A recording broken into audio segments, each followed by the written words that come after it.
आएको निर्वाचनको परिणामलाई मैले जितको रूपमा लिएको छैन।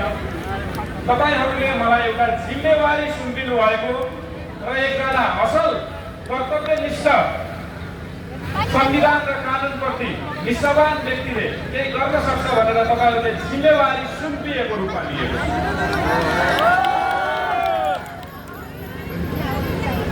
विगत लामो समयदेखि र विगत 35 वर्षदेखि हामीले देशमा चाहेको परिवर्तन कहिले पाएनौँ। त्यो नपाउँदै गर्दा राष्ट्रिय स्वतन्त्र पार्टीले परिवर्तनको बिगुल फुकेर जनतामा आउँदै गर्दा तपाईहरूले यत्रो माया हामीलाई रूपन्देही क्षेत्र नम्बर 2 बाट मात्रै नभएर त्यसै गरिबाट दिँदै गर्दा राष्ट्रिय स्वतन्त्र पार्टी आज कुनै कार्यकर्ताको पार्टी नभएर देशवासीको पार्टी बन्न पुगेको छ।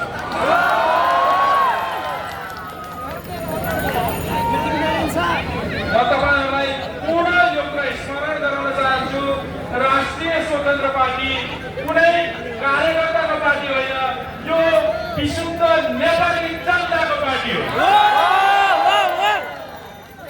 र नेपाली जनताको इच्छा चाहना जुन परिवर्तन देशमा चाहिरहेका छौँ हामीले, र सबैभन्दा बढी देशमा देखिएको प्रणालीगत सुधारको लागि जुन हामीले पटक पटक आफ्नो रगत बगायौँ, त्यो हामीले बगाएको रगत तपाईँ हाम्रा छोरा नातिले बगाएको रगत हामीले सम्झौँ। भदौ 23 र 24 गते हाम्रा 77 जना तपाईँ हाम्रै, अरू कोही नभएर तपाईँ हाम्रै छोरा नाति उहाँहरू दिगम्बत हुन पुग्नुभयो। आज यो देशमा निर्वाचन हुँदै गर्दा हामी 77 जना शहीदहरूको रगतको बलमा यो निर्वाचन भएको छ। त्यही भएर यो निर्वाचनमा आजको दिनमा परिणाम आउँदै गर्दा हामीले आजको दिनलाई कुनै पनि खालको उत्सवको रूपमा नबनाएर थप जिम्मेवारी दिनुभएको अर्थमा मैले बुझेको छु।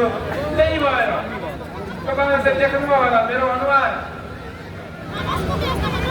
अनुहार केही दिनदेखि हँसिलो भन्दा बढी मलिनो देखिरहनु भएको छ।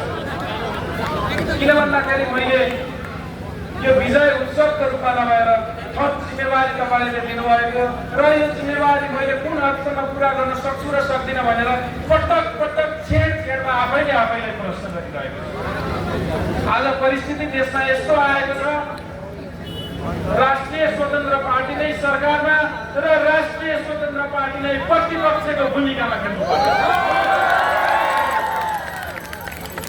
म तपाईँहरूलाई आश्वासन दिन चाहन्छु, आश्वस्त पार्न चाहन्छु, भोलि म सरकारमा भए भने सरकारले गर्नुपर्ने सम्पूर्ण जनताको तिर मर्का बुझ्ने गरेर काम गर्नेछु र यदि सरकारमा भएन भने सदनमा बसेर जनताको कुरा सदनमा उठाउने कुरा पनि तपाईँहरूसँग व्यक्त गर्छु।